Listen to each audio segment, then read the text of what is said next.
Meskipun Menteri Pertanian, Amran Sulaiman telah melakukan sidak secara langsung dan mengembar-gemborkan adanya kecurangan terkait isi kemasan minyak kita yang tidak sesuai, namun hal tersebut ternyata tidak sepenuhnya mampu memberikan efek jera bagi para pengusaha nakal. Lebih miris lagi, PT Navita Sukses Mandiri yang berlokasi di wilayah hukum Sukaraja Kota Sukabumi diduga nekat melakukan bisnis ilegal serta kecurangan dalam takaran. PT Navita Sukses Mandiri diketahui hanya memiliki izin untuk produksi minyak goreng bermerek Navia, akan tetapi praktek di lapangan perusahaan tersebut melakukan produksi dan pengepakan serta pendistribusian minyak goreng bermerek Minyak Kita, padahal PT Navita tersebut hanya mengantongi izin sebagai subdistributor atau D2. Dugaan produksi ilegal minyak goreng oleh PT Navita Sukses Mandiri semakin terungkap. Seorang kepala bidang, atau Kabid, dan beberapa staf Dinas Perindustrian dan Perdagangan, Disperindak Kabupaten Sukabumi, Jawa Barat, membenarkan hal tersebut saat dikonfirmasi oleh Radar Informasi. Lebih parahnya lagi, menurut S., petugas verifikator di Disperindak Kabupaten Sukabumi, tempat produksi minyak goreng merek Minyak Kita, milik PT Navita hanya berupa kios kecil dan tidak memenuhi standar operasional prosedur atau SOP. Ia bersama petugas lain bahkan pernah menegur dan memperingatkan seorang wanita berinisial AN, Direktur PT Navita, agar tidak melakukan produksi sebelum mengantongi izin resmi dari dinas terkait. Terbit Pak, ya. Boleh nggak Pak yang bersangkutan melakukan kegiatan produksi? Secara aturan harusnya tidak boleh secara aturan. Artinya, kegiatan produksi yang dilakukan oleh pihak PT Navita sebelum izinnya terbit merupakan kegiatan ilegal. Ya Bu ya, Pak ya?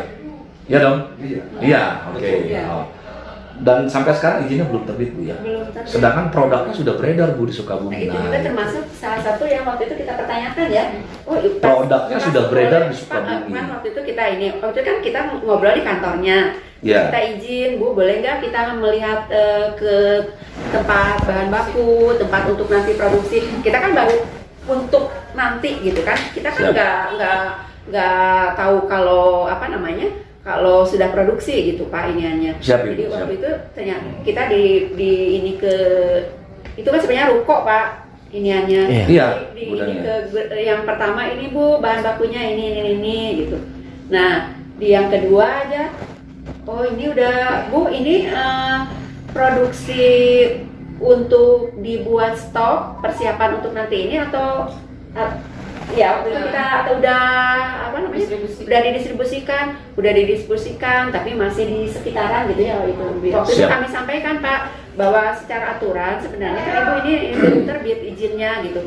Aturan kalau menurut ini belum bisa beredar, gitu, belum bisa diedarkan, itu sudah kami sampaikan. Secara lisan atau tertulis Bu? Secara lisan waktu itu. Tidak ada surat teguran dari Disperindak Kabupaten Sukabumi? Kalau teguran sih kita sejauh ini belum ya. Karena itu tadi masih dalam tahap ini. Karena waktu itu Bu Anita tuh bilang bahwa ini usaha kami nggak ilegal Bu, katanya gitu ya Bu ya.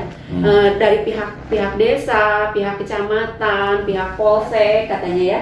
Terus termasuk juga Polres bahkan ya. Polres itu mengetahui gitu.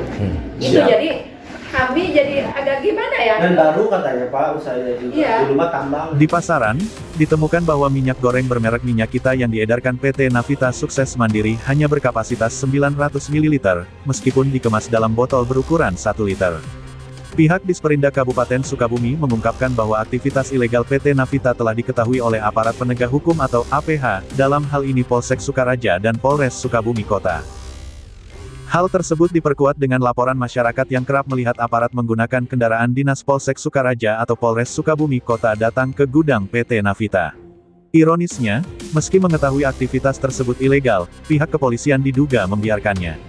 Bahkan, ada dugaan keterlibatan oknum yang menerima koordinasi atau setoran, sehingga produksi dan pengemasan minyak goreng ilegal tersebut telah berlangsung hampir setahun.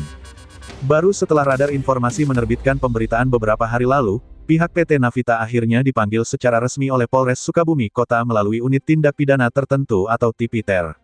Kasus ini masih dalam proses penyelidikan. Sebelumnya, PT Navita juga telah dipanggil oleh Polres Pelabuhan Ratu, Kabupaten Sukabumi. PT Navita Sukses Mandiri diduga kuat melanggar Undang-Undang Perlindungan Konsumen, yang berpotensi merugikan masyarakat. Oleh karena itu, kasus ini perlu ditindak tegas oleh pihak berwenang. Dari Sukabumi, RITV News mengabarkan.